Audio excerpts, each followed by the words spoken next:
Sebelum kamu menonton video ini, jangan lupa untuk subscribe, nyalakan lonceng notifikasi, dan like video ini.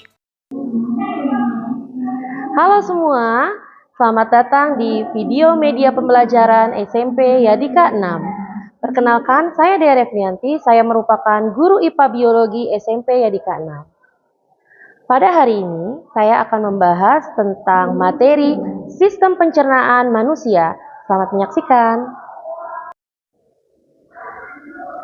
Capaian pembelajaran pada materi ini yaitu yang pertama, siswa memahami struktur dan fungsi organ-organ pada sistem pencernaan manusia. Kedua, siswa mampu menjelaskan proses pencernaan mekanik dan kimiawi serta hubungannya dengan penyerapan nutrisi. Ketiga, siswa dapat mengidentifikasi zat gizi utama yaitu karbohidrat, protein, lemak, vitamin, dan mineral, dan peranannya dalam metabolisme tubuh. Keempat, siswa dapat menjelaskan gangguan dan penyakit pada sistem pencernaan manusia. Tujuan pembelajaran pada kali ini yaitu siswa dapat menjelaskan struktur dan fungsi organ-organ sistem pernapasan manusia, dan siswa dapat menganalisis proses pencernaan mekanik dan kimiawi pada proses pencernaan manusia.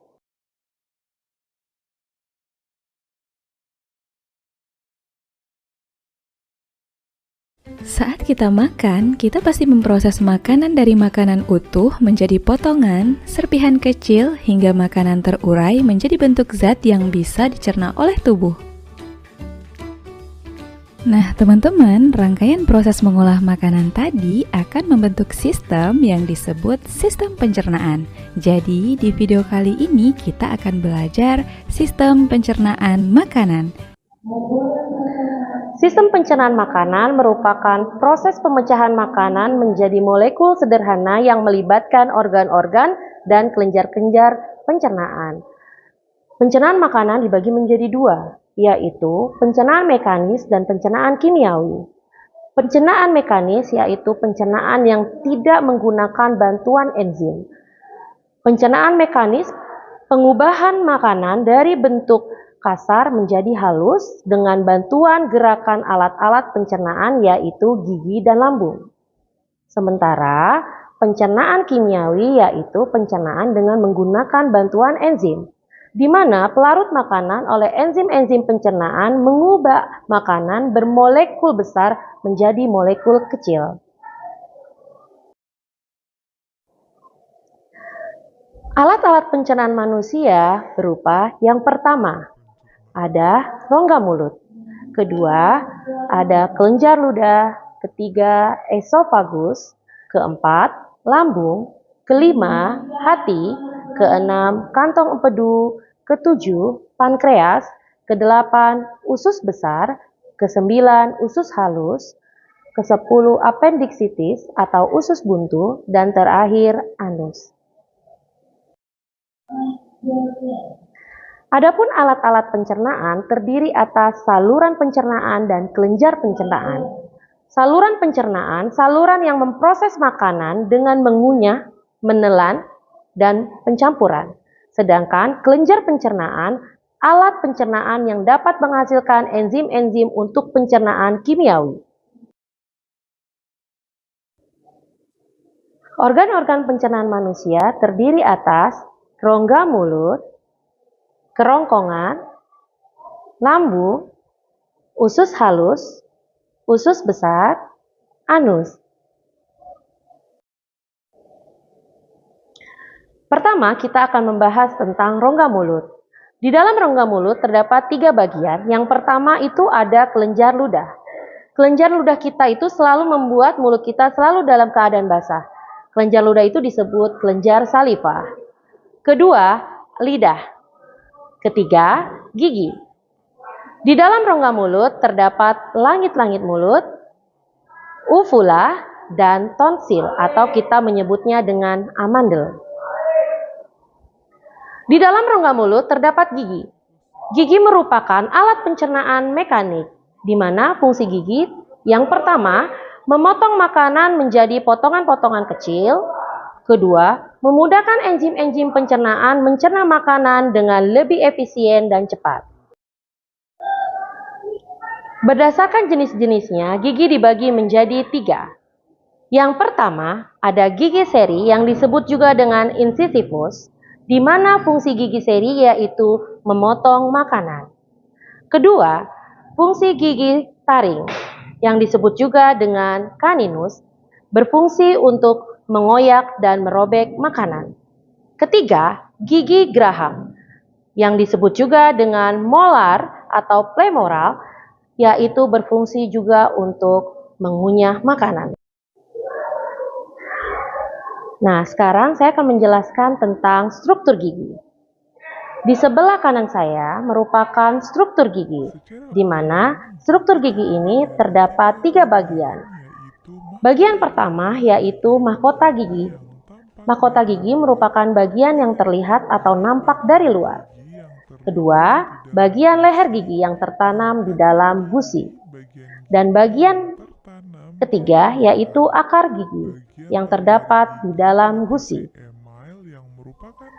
Kemudian, bagian mahkota gigi terbagi menjadi ada lapisan email gigi yang merupakan lapisan terkeras pada bagian gigi. Di bawah email gigi terdapat akar gigi yang disebut juga dengan dentin. Kemudian, pada dentin, akar gigi yang tertanam yaitu merupakan cairan semen yang terdapat di dalam gigi. Di mana cairan semen ini dia akan menempel pada bagian gusi. Lalu ada bagian pulpa.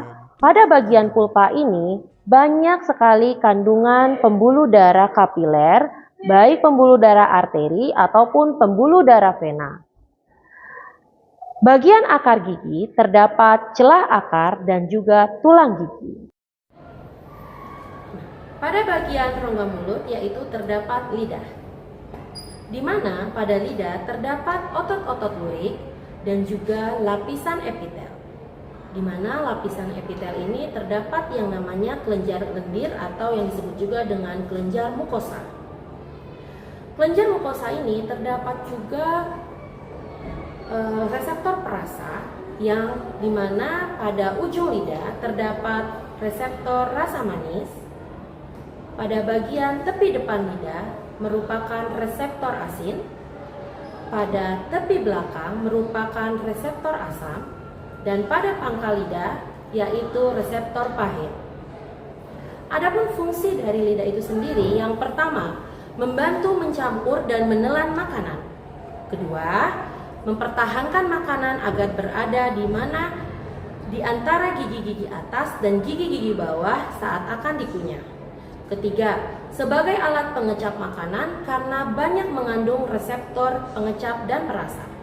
Keempat, mencampur dan mengoyak makanan dengan ludah. Kelima, mendorong makanan masuk ke esofagus. Di rongga mulut terdapat juga yang namanya kelenjar ludah, di mana kelenjar ludah ini disebut juga dengan glandula saliva. Fungsi dari glandula saliva itu sendiri yaitu mensekresikan saliva atau air liur yang mengandung enzim petialin yang mengubah amilum menjadi maltosa. Fungsi air liur diantaranya yang pertama, membasahi makanan. Kedua, mencegah mulut dari kekeringan. Ketiga, membunuh mikroorganisme. Dan keempat, bertindak sebagai buffer atau penyangga dari pH. Kelenjar ludah kita terbagi menjadi 3. Yang pertama, kelenjar ludah parotis, di mana kelenjar ludah parotis itu terdapat di dekat telinga kita. Kedua, kelenjar sublingualis, di mana terdapat di bawah lidah kita. Dan yang ketiga, kelenjar ludah submandibularis, terletak di bawah rahang kita. Organ yang kedua yaitu kerongkongan. Kerongkongan disebut juga dengan esofagus, di mana kerongkongan ini berbentuk seperti pipa kecil. Kerongkongan merupakan jalur di mana makanan masuk dari mulut menuju ke lambung. Di dalam kerongkongan terdapat yang namanya faring, yang merupakan percabangan antara kerongkongan dengan tenggorokan. Di dalam faring terdapat yang namanya epiglotis, di mana epiglotis ini pada saat makanan masuk, epiglotis akan menutup faring dan saluran trakea sehingga makanan masuk ke dalam kerongkongan. Pencernaan berikutnya adalah lambung. Bagian yang ketiga yaitu lambung. Lambung atau disebut juga dengan ventriculus adalah kantung makanan pada saluran pencernaan yang terletak di sebelah kiri rongga perut. Di dalam lambung terjadi pencernaan secara kimiawi dan mekanis. Bagian lambung terbagi menjadi 3. Ada bagian kardiak, bagian atas, fundus, bagian yang melingkar, dan yang ketiga bagian pilorus atau bagian bawah lambung. Struktur lambung. Yang pertama terdapat kardiak. Kardiak merupakan bagian lambung atas yang dekat dengan jantung. Kedua, fundus. Bagian lambung tengah yang membulat. Ketiga, bagian pilorus. Pilorus itu merupakan lambung bawah dekat dengan usus. Keempat, bagian rugae. Bagian rugae adalah membran mukosa berbentuk lekukan-lekukan yang berfungsi untuk melindungi dinding lambung dari abrasi asam lambung. Kelima, sphincter esophagus yaitu katup yang menjaga agar makanan yang masuk tetap berada di dalam lambung. Keenam, sphincter pylorus yaitu katup yang menjaga makanan agar tidak keluar dari lambung. Pencernaan pada lambung yaitu pencernaan mekanis dan kimiawi, di mana kalau pencernaan mekanis itu pada saat kontraksi otot di lambung, pencernaan mekanis terjadi karena adanya gerakan peristaltik akibat dari kontraksi otot lambung yang mengakibatkan bolus tercampur dan teraduk menjadi bubur atau yang disebut juga dengan kim. Sedangkan kalau pencernaan kimiawi yaitu pencernaan yang terjadi karena bantuan getah lambung yang dihasilkan oleh kelenjar yang terletak di dinding lambung di bawah fundus. Zat-zat pada getah lambung terbagi menjadi yang pertama, ada asam lambung yang disebut juga dengan HCl, di mana fungsi asam lambung ini sebagai membunuh kuman yang terdapat di lambung. Kemudian, yang kedua, terdapat enzim pepsin, di mana enzim pepsin ini merubah protein menjadi pepton. Ketiga, enzim renin. Enzim renin yaitu enzim protein merubah kasein. Dan yang terakhir, hormon gastrin, di mana mengandung sekresi atau yang disebut juga dengan getah lambung. Organ yang keempat dalam sistem pencernaan manusia yaitu usus halus. Usus halus merupakan saluran yang berkelok-kelok yang memiliki panjang 6-8 meter. Usus halus memiliki lebar 25 mm, di mana usus halus ini merupakan sistem pencernaan manusia secara kimiawi. Usus halus terbagi menjadi 3. Yang pertama, duodenum atau usus 12 jari. Kedua, duodenum atau usus kosong. Ketiga, ileum atau usus penyerapan. Mari kita bahas satu-satu. Yang pertama yaitu usus 12 jari atau yang disebut juga dengan duodenum. Usus 12 jari berfungsi untuk tempat pencernaan makanan dengan bantuan enzim-enzim. Terdiri dari 2 saluran, yang pertama kantung empedu dan juga pankreas. Kantung empedu berisi cairan-cairan empedu yang dihasilkan oleh hati yang berguna untuk mengemulsi lemak. Pankreas menghasilkan getah pankreas atau yang bersifat basa yang mengandung beberapa jenis enzim diantaranya amilase, lipase, dan tripsin. Fungsi enzim yang terdapat pada pankreas, yang pertama, enzim amilase, mengubah zat tepung menjadi gula. Kedua, tripsinogen, diaktifkan oleh enzim enterokinase menjadi tripsin. Ketiga, tripsin, mengubah protein menjadi peptida dan asam amino. Keempat, lipase, mengubah lemak menjadi asam lemak atau gliserol. Selanjutnya yaitu pada bagian usus kosong. Di dalam usus kosong terdapat enzim-enzim yang dihasilkan oleh kelenjar pada dinding usus. Adapun enzim-enzim tersebut yaitu terdapat 8 enzim. Enzim yang pertama, enterokinase, berfungsi untuk mengaktifkan tripsinogen. Kedua, laktase, berfungsi untuk mengubah laktosa menjadi glukosa. Ketiga, erepsin, mengubah pepton menjadi asam amino. Keempat, maltase, mengubah maltosa menjadi glukosa. Kelima, disakarase, mengubah disakarida menjadi monosakarida. Keenam, peptidase, mengubah polipeptida menjadi asam amino. Ketujuh, sukrase, mencerna sukrosa menjadi glukosa dan fruktosa. Kedelapan, lipase, mengubah trigliserida menjadi gliserol atau asam lemak. Bagian selanjutnya yaitu usus penyerapan. Terdapat banyak lipatan atau lekukan yang disebut villi atau jonjot usus. Fungsi villi itu sendiri yaitu memperluas permukaan usus sehingga proses penyerapan zat makanan akan lebih sempurna. Zat makanan yang diserap berupa glukosa, protein, vitamin B dan C, mineral, dan air. Zat makanan tersebut diserap oleh kapiler darah dalam villi, diangkut menuju hati.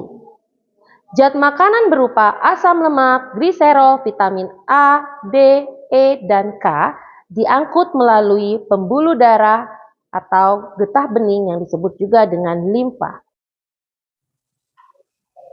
Usus halus berfungsi sebagai penyerapan, yaitu memiliki struktur berupa villi. Villi lipatan pada dinding usus halus berfungsi untuk memperluas bidang penyerapan.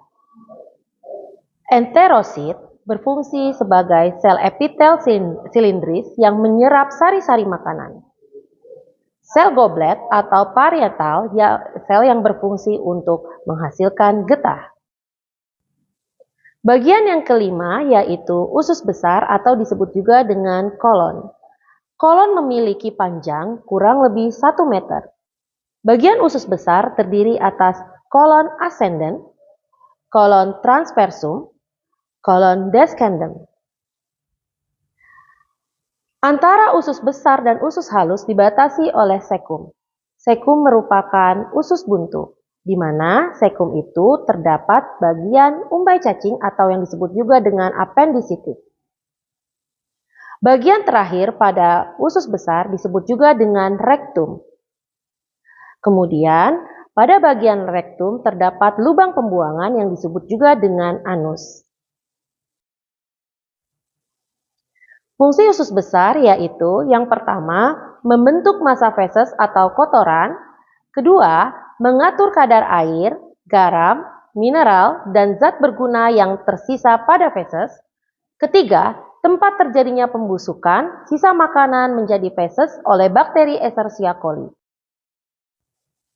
Kelenjar pankreas. Kelenjar pankreas memiliki kelenjar eksokrin berupa sel aser yang menghasilkan getah pankreas. Getah pankreas mengandung natrium bikarbonat atau NaHCO3. Enzim yang dihasilkan oleh kelenjar pankreas yaitu yang pertama, amilase, mengubah amilum menjadi glukosa.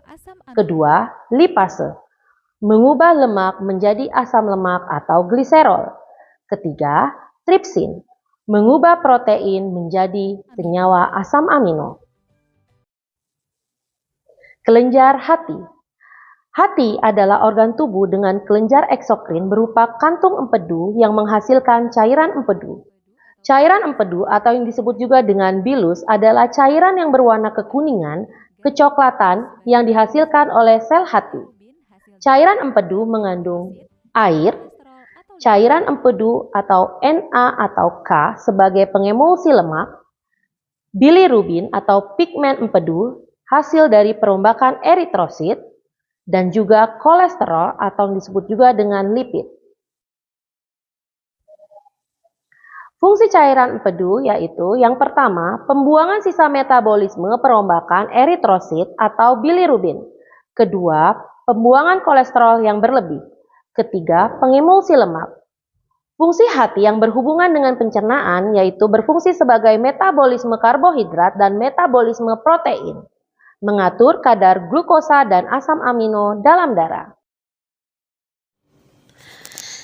Jadi, proses makanan dari makanan utuh menjadi potongan serpihan kecil hingga makanan terurai menjadi bentuk zat yang dapat dicerna tubuh, yaitu makanan masuk melalui mulut. Kemudian, makanan akan masuk ke dalam kerongkongan. Di dalam kerongkongan, makanan kemudian akan masuk ke dalam lambung, lalu dari lambung, makanan memasuki usus halus, usus besar, dan melewati rektum, lalu dibuang melalui anus.